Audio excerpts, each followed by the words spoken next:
আসসালামু আলাইকুম, স্বাগত জানাচ্ছি আন্তর্জাতিক সংবাদে। জানিয়ে দেব বিশ্বের সব আলোচিত সংবাদ। শুরুতে জানিয়ে দেব সংবাদ শিরোনাম, পরে বিস্তারিত। এবার ইসরায়েলের রাজধানী তেল আবিবে মেট্রোপলিটন এলাকায় ইয়েমেনি ক্ষেপণাস্ত্র আঘাত, 10 লাখের বেশি মানুষ আশ্রয় কেন্দ্রে। অন্যদিকে ফিলিস্তিনি রাষ্ট্রের স্বীকৃতি নিয়ে অনড় অবস্থানে সৌদি আরব, বলছেন ব্লিংকেন। আরও জানিয়ে দেব ক্যান্সারের টিকা বানিয়ে বিশ্বকে চমকে দিল রাশিয়া। এবং সর্বশেষ জানিয়ে দেব ইউক্রেনে শান্তি ফেরাতে ট্রাম্পের বিশেষ দূতের কিয়েভ সফর জানুয়ারিতে। এতক্ষণ শুনছিলেন সংবাদ শিরোনাম, এবার বিস্তারিত। তবে তার আগে আমাদের চ্যানেলটি সাবস্ক্রাইব করুন এবং লাইক কমেন্ট শেয়ার করে পরবর্তী আপডেট পেতে আমাদের সাথেই থাকুন। ইসরায়েলের রাজধানী তেল আবিবের মেট্রোপলিটন এলাকায় ইয়েমেনি ক্ষেপণাস্ত্রের আঘাত, 10 লাখের বেশি মানুষ আশ্রয় কেন্দ্রে। ইসরায়েলের রাজধানী তেল আবিবের মেট্রোপলিটন এলাকা লক্ষ্য করে ইয়েমেন থেকে ছোড়া ক্ষেপণাস্ত্রের ভয়ে 10 লাখের বেশি মানুষ আশ্রয় কেন্দ্রে লুকিয়েছিল। ক্ষেপণাস্ত্রটি সরাসরি তেল আবিবের কেন্দ্রীয় স্থলে আঘাত হানে। ইসরায়েলি গণমাধ্যম জানিয়েছে ক্ষেপণাস্ত্রটি তেল আবিবের মেট্রোপলিটনের গুজডেন এলাকায় আঘাত হানে। ওই এলাকায় ইহুদিবাদী সরকারের অর্থনৈতিক ও প্রযুক্তি খাতের গুরুত্বপূর্ণ বহু স্থাপনা অবস্থিত। খবরে বলা হয়েছে ইয়েমেনি ক্ষেপণাস্ত্রের আঘাতে এলাকার বেশ কয়েকটি গাড়ি ক্ষতিগ্রস্ত হয়েছে। আহতদের উদ্ধার এবং হাসপাতালে নেওয়ার জন্য বেশ কয়েকটি অ্যাম্বুলেন্সকে ছোটাছুটি করতে দেখা যায়। ইসরায়েলি গণমাধ্যম বলছে ইয়েমেন থেকে ছুটে আসা এই ক্ষেপণাস্ত্রের আঘাতে ইসরায়েলের মধ্যাঞ্চলে বিশাল বিস্ফোরণের শব্দ শোনা যায়। এদিকে জেরুজালেম পোস্ট জানিয়েছে পবিত্র আল কুদস শহরেও বেশ কয়েকটি বিস্ফোরণের শব্দ শোনা গেছে। ইসরায়েলি সামরিক বাহিনী জানিয়েছে ইয়েমেন থেকে ছুটে আসা ব্যালিস্টিক ক্ষেপণাস্ত্রের কারণে প্রায় পুরো ইসরায়েল জুড়ে সাইরেন বাজানো হয়। এছাড়া এইলাদ বন্দর নগরীতে ক্ষেপণাস্ত্র প্রতিরক্ষা ব্যবস্থা সক্রিয় করা হয়েছিল। ইয়েমেনের সামরিক বাহিনীর মুখপাত্র ব্রিগেডিয়ার জেনারেল ইয়াহিয়া সারি বলেছেন তিনি আগামী কয়েক ঘন্টার মধ্যে গুরুত্বপূর্ণ বিবৃতি প্রকাশ করবেন। ধারণা করা হচ্ছে এই ক্ষেপণাস্ত্র হামলার ব্যাপারে তিনি কথা বলবেন। সূত্র পাঁচ টুডে। ফিলিস্তিনি রাষ্ট্রের স্বীকৃতি নিয়ে অনড় অবস্থানে সৌদি আরব, বলছেন ব্লিংকেন। ইসরায়েলের সাথে কূটনৈতিক সম্পর্ক স্থাপনের জন্য যে কোনো চুক্তি অংশ হিসেবে ফিলিস্তিন রাষ্ট্রের স্বীকৃতি চায় সৌদি আরব। এ সত্ত্বে সৌদি যুবরাজ মোহাম্মদ বিন সালমান অনড় বলে জানিয়েছে মার্কিন পররাষ্ট্রমন্ত্রী অ্যান্টনি ব্লিংকেন।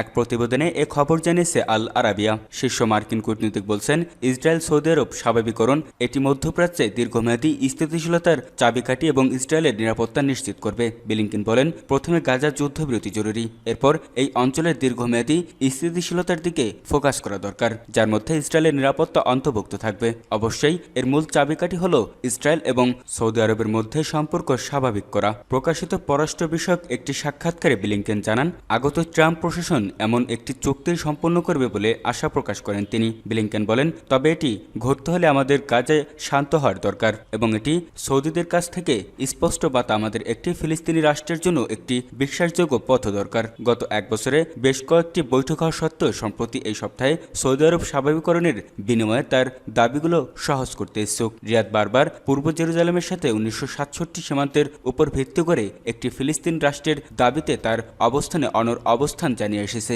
গত বছরের 7 অক্টোবর থেকে 44,000-এর বেশি ফিলিস্তিনি ইসরায়েলি বোমা বর্ষণে নিহত হয়েছে।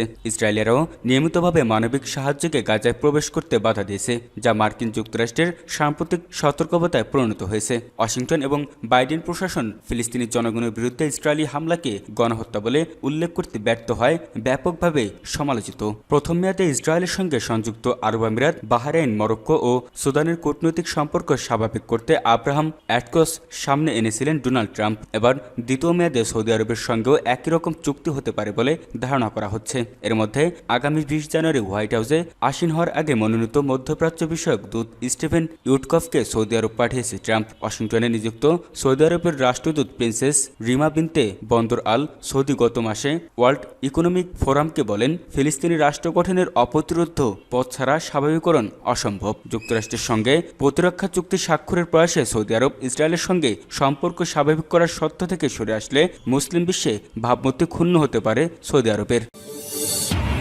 ক্যান্সারের টিকা বানিয়ে বিশ্বকে চমকে দিল রাশিয়া। ক্যান্সারের টিকা বানিয়ে বিশ্বকে চমকে দিয়েছে রাশিয়া। দেশটি জানিয়েছে টিকা এখন সম্পূর্ণ প্রস্তুত এবং আগামী বছরের শুরুতে জনগণের জন্য বিনামূল্যে বিতরণ করা হবে। রুশ সংবাদ মাধ্যম তাসের এক প্রতিবেদনে এই তথ্য জানানো হয়েছে। রাশিয়ার স্বাস্থ্য মন্ত্রণালয়ের গবেষণা কেন্দ্র রেডিওলজি মেডিকেল রিসার্চ সেন্টারের মহাপরিচালক অ্যাড্রে ক্যাপ্রিন দেশটির বেতার সংবাদ মাধ্যমে রেডিও রাশিয়াকে দেওয়া সাম্প্রতিক এক সাক্ষাৎকারে এ তথ্য জানান। তথ্য অনুযায়ী এ টিকা সত্যি বাজারে এলে তা হবে শতাব্দীর অন্যতম সেরা উদ্ভাবন। অ্যান্ড্রে ক্যাপ্রিন বলেন, আশা করছি 2025 সালের শুরুর দিকেই জনগণের জন্য আমরা এই টিকা উন্মুক্ত করতে পারব। সাক্ষাৎকারে রাশিয়ার স্বাস্থ্য মন্ত্রণালয়ের এই জ্যেষ্ঠ কর্মকর্তা আরও জানান, নতুন এই টিকাটি প্রস্তুতে সর্বাধুনিক মেসেঞ্জার আরএনএন বা mRNA প্রযুক্তি অনুসরণ করা হয়েছে। এই প্রযুক্তিতে টিকা প্রস্তুতের মূল উপকরণ হিসেবে বিশেষভাবে শক্তিশালী তরল প্রোটিনকে ব্যবহার করা হয়েছে। টিকার মাধ্যমে এই প্রোটিন মানবদেহে প্রবেশের পর ক্যান্সার সৃষ্টির জন্য দায়ী কোষগুলোকে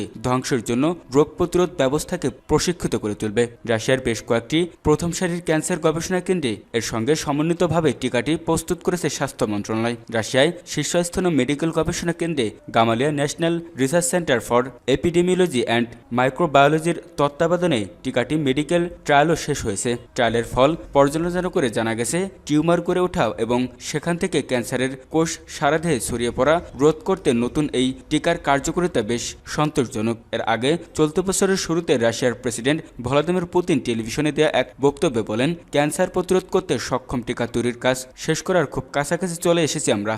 যুক্তরাষ্ট্রসহ বেশ কয়েকটি দেশ ক্যান্সার প্রতিরোধ টিকা তৈরি করেছে, তবে এ পর্যন্ত এ সংক্রান্ত কোনো টিকায় বাজারে আসেনি। প্রসঙ্গত, করোনা মহামারীও সে রোগের টিকা প্রস্তুত করে তাক লাগিয়ে দিয়েছিল রাশিয়া। 2020 সালের আগস্টে বাজারে আসা স্পুটনিক নামের সে টিকাটি ছিল করোনার প্রথম টিকা। বিশ্বে অন্তত 150টি দেশে মহামারী প্রতিরোধ ব্যবহার করা হয়েছে স্পুটনিক। ইউক্রেনে শান্তি ফেরাতে ট্রাম্পের বিশেষ দূতের কিয়েভ সফর জানুয়ারিতে। যুক্তরাষ্ট্রের নবনির্বাচিত প্রেসিডেন্ট ডোনাল্ড ট্রাম্পের ইউক্রেন বিষয়ক বিশেষ দূত কিথ কেলগ রাশিয়া ইউক্রেন যুদ্ধেও বন্ধে নতুন প্রশাসনের প্রচেষ্টায় অংশ হিসেবে জানুয়ারিতে কিয়েভ এবং বেশ কয়েকটি ইউরোপীয় দেশ সফরে পরিকল্পনা করেছে। বিষয়টির সাথে পরিচিত দুটি সূত্র রয়টার্সকে জানিয়েছে। এক প্রতিবেদনে এ খবর দিয়েছে কিয়েভ ইন্ডিপেন্ডেন্ট। সূত্র জানিয়েছে, কেলগের এই সফরের সময় মস্কোতে যাওয়ার ইচ্ছা নেই। সূত্র জানিয়েছে, পরবর্তীতে তিনি কিয়েভে ইউক্রেনের সিনিয়র নেতাদের সাথে আলোচনা করবেন। সূত্রটি আরও জানিয়েছে, কেলগের দল রোম এবং প্যারিস সহ অন্যান্য ইউরোপীয় শহরগুলোতেও বৈঠকের ব্যবস্থা করছে, যদিও ভ্রমণসূচি পরিবর্তন হতে পারে। সূত্রের মতে বৈঠকগুলো আনুষ্ঠানিক আলোচনা শুরু করার পরিবর্তে আগস্টে ট্রাম্প প্রশাসনকে অব্যাহত করার জন্য তথ্য অনুসন্ধানের দিকে মনোনিবেশন করবে বলে আশা করা হচ্ছে। যাই হোক, এই সফরটি ইউক্রেন যুদ্ধের সমাধানে ট্রাম্প যে আগ্রহ দেখাচ্ছেন তার ইঙ্গিত দেয়। নির্বাচনে জয়ী হওয়ার পর তার প্রথম সংবাদ সম্মেলনে ট্রাম্প দায়িত্ব গ্রহণের 24 ঘন্টার মধ্যে যুদ্ধ শেষ করার প্রতিশ্রুতি দিয়েছেন, তবে তিনি কিভাবে এটি করার পরিকল্পনা করছেন তার বিশদ বিবরণ দেননি। এছাড়া গত 16 ডিসেম্বর মার-এ-লাগোতে এক বক্তৃতায় তিনি যুদ্ধকে ভয়াবহ বলে অভিহিত করেন এবং এটির সমাপ্তি ঘটাতে জরুরি প্রয়োজনের উপর জোর দেন। তবে সাবেক গোয়েন্দা ও জাতীয় নিরাপত্তা কর্মকর্তা এই নিয়ে সংশয় প্রকাশ করেছেন। তাদের মতে রাশিয়ার প্রেসিডেন্ট ভ্লাদিমির পুতিন সহজেই আলোচনায় আসবেন না, বিশেষ করে কিয়েভের জন্য গ্রহণযোগ্য সত্ত্বে।